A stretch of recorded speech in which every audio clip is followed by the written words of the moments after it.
Bismillah, alhamdulillah, salatu wasalam, rasulullah, sallallahu alayhi wa sallam, assalamu alaikum wa rahmatullahi wa barakatuh. My name is Tariq Khalid. I'd like to welcome to our program here at Sharjah TV, getting closer to Allah, getting to know your Lord, and we hope and we pray by Allah's mercy and grace that our viewers are doing just that they're getting to know their Lord better, they are obeying and worshiping Him more than ever before, and become more encouraged and inspired to do righteous deeds and enjoying righteous conduct. And this is for our own benefit. We are in a world today where people are being called to all kinds of devious acts. And unfortunately, that many of these acts have become prevalent in certain societies. As a result of that, they become acceptable. And people don't know right from wrong.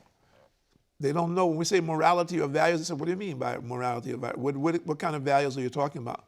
What is moral and what is not moral? And of course, you have many programs like, as you see on television, we're discussing these issues. What is moral? What is immoral? When you say values, what do you mean values? What are good values? What are bad values? So many people today are just confused.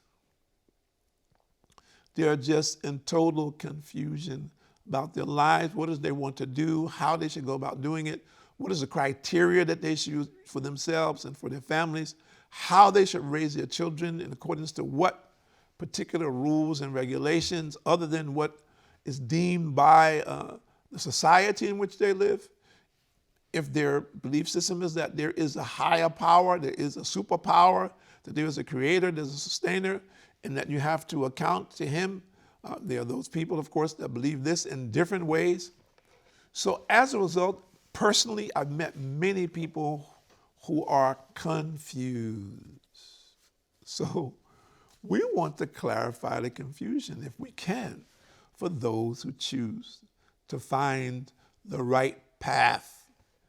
And of course, there are people who dwell on confusion. And unfortunately, their lives wind up that way. And we don't want that. We want our viewing audience to understand clearly what Islam is and why. We need to understand, why is it that Islam is under attack? We need to understand that. Why is it that there are people that you see who say that they're Muslims who are doing acts which are outside of Islam? So we need to understand all of these things. And I've heard people say, well, you say Islam is a religion of peace, and you see these guys over here, they're doing this, and these guys are doing this. What are you talking about here? What you're saying about was in your book, the Quran. It sounds very nice, but I see someone doing this, this, and this. Why doesn't Allah stop them? You say you believe in the one and only God, the powerful God who can do everything, that nothing can happen without His knowledge, nothing without His permission. Why does He allow this to happen? Allah says more or less that He's created men and jinn solely for His worship. In this world, Allah is created as a testing ground for mankind, simply. So, in it, we will find deception. And Allah says more or less that this world is a deception because it is temporary. It is not our permanent home. It is temporary.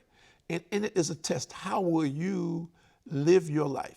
Will you choose to believe in Allah? Or will you choose to believe in something else or someone else? First of all, the most important thing.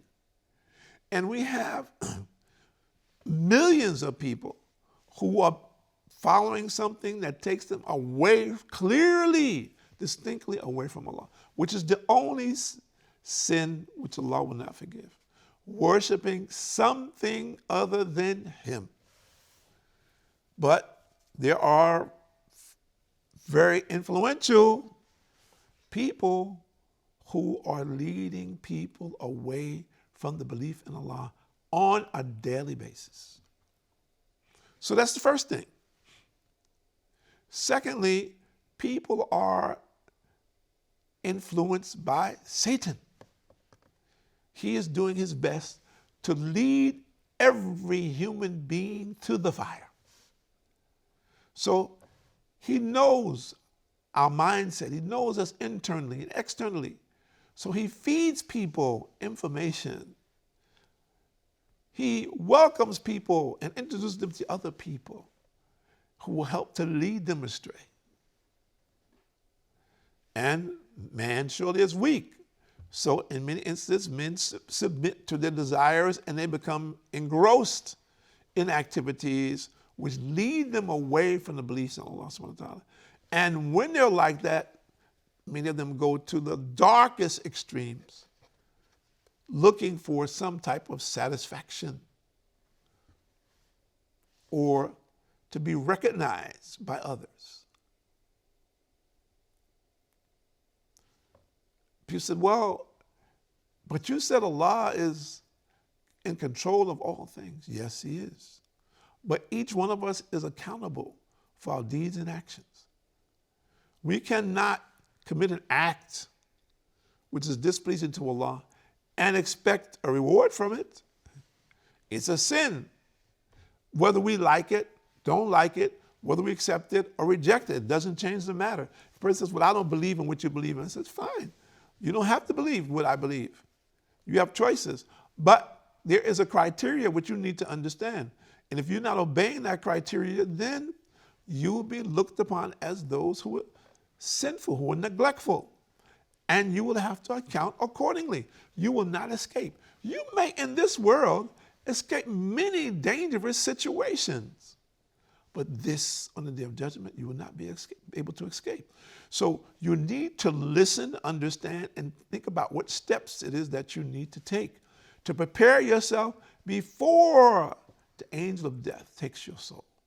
Yeah, and somebody says, oh, brother, you're always talking about dying. Come on, just because you're older than us, we're young, we have a whole life ahead of us. You know, we're looking forward to doing great things, and you spoil it all talking about death. Well, none of us can guarantee that we'll live till tomorrow. We can't guarantee that we'll live for one more second. So how is it that you can assume, for example, young people, that you're going to live to get old? You cannot guarantee that. So we need to understand and put things in perspective. So let's see what Allah says. This is from Surah Al-Hajj, verses 73 and 74. Bismillah ar-Rahman ar-Rahim. O men, here's a parable set forth. Listen to it. Those on whom, besides Allah, you call cannot create even a fly. If they all met together for the purpose. So everyone who's worshiping something other than Allah, you can't create a fly, Allah is saying. So how is it that you want to worship something other than the creator of all things? And if the fly should snatch away anything from them, they would have no power to release it from the fly. Feeble are those who petition and those whom they petition. They do not have right or the right estimate of Allah, for Allah is powerful and mighty. So if we look at this, what are we doing? The people who are worshiping something, whatever, and today people are worshiping all kinds of things, men and women included. And some of the, if we understand some of the things that people are worshiping, we say, how is this possible? How did the people go so far astray? How can they do that? Because Satan leads them away. And as their belief in Allah fades, they fade. And after a while, they will believe in anything. And they will be the people of the fire. They have recompense if they ask for forgiveness and make effort to correct themselves and follow the correct path. But if they continue on this path, this is the path of the people of hellfire. So we need to look at that and understand it and put it in perspective. Gain the reality that there are rules and regulations we need to be following. We need to put them in practice. This is what Allah is pleased with. This is what Allah is displeased with. And try to stay within the guidelines of that which Allah is pleased with and refrain from being involved in the actions which Allah is displeased with, and asking Allah always for His mercy and forgiveness regularly, and praying regularly, believing in the help of Allah, believing that Allah will forgive me, believing that Allah will give me paradise, believe that Allah will forgive me for all the sins, the biggest and the smallest, if I ask Him and if I make a concerted effort to change my life before I die in this condition. So if we're ready for this, we are ready to make this effort, we want to do this for the sake of our own souls, then we need to step up to this reality and step away from the darkness. Because think about it, as you well know, the smallest flicker of a match in the darkest of places dispels the dark. So we want to shine the light into the darkness and the depths of the hearts of mankind. That there are millions of people walking around daily who are literally zombies, and that there are people who are exploiting them and using them for their own means. And because these people have weaknesses, they are being abused, used and abused. So our message, the message that we're carrying to everyone who would listen, take time out today because tomorrow is not promised. As we see earthquakes happening around the globe of different magnitudes, different times and locations. And the Prophet ﷺ said this will happen in the last days, but it will increase and they will be large and the scale will be large and they will be one behind the other. They will be continuous. And we haven't seen this as of yet, but we can see this happening slowly, that there are more and more earthquakes taking place. So they're going to grow in size, in magnitude, and frequency. So what, are you going to wait until that time? Will you believe then? Will you say, well, I remember my brother saying something about this.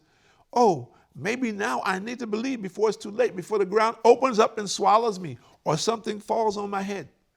Well, don't wait until that time.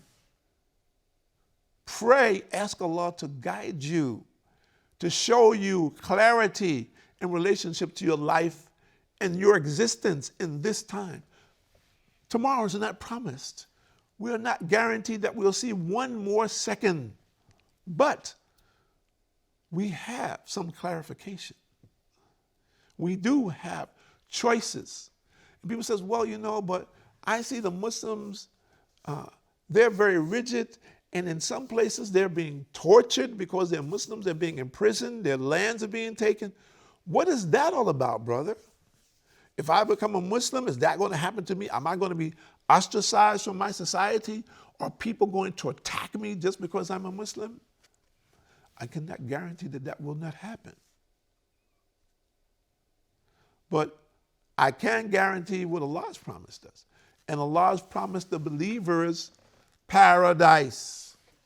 He has promised that for the people who are steadfast in their obedience to Him under all conditions. Paradise for the believer. And the more difficulties that we endure and are steadfast in the face of these difficulties, the more Allah will give us in the hereafter. So the person, for example, who has very little in this world of education or resources, but he is firm in his belief, he is firm in his worship, he is making his prayers 5 times a day, every day in its time. He doesn't have to worry. Allah has promised him that he will enter Jannah, paradise. So the person who says, well, I don't believe in that. I believe in my own thing. I like to do my own thing. And, you know, I'll come to that bridge when I cross it. This is an ignorant man, a man who is steeped in darkness, unfortunately.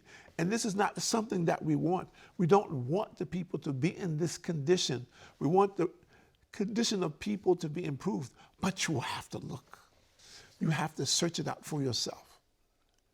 If we want something, we want a particular type of meal, do we just sit and say, meal, come to me? Or do we search out and find out who can make it the way that accustomed to, what my taste buds are telling me I would like this particular dish today. I find out where it is available. And then I go to that place and order. Or maybe I just dial up and order. But still, I have to make the effort. Do we not think that we have to make the effort for the greatest thing which Allah has created for all of mankind?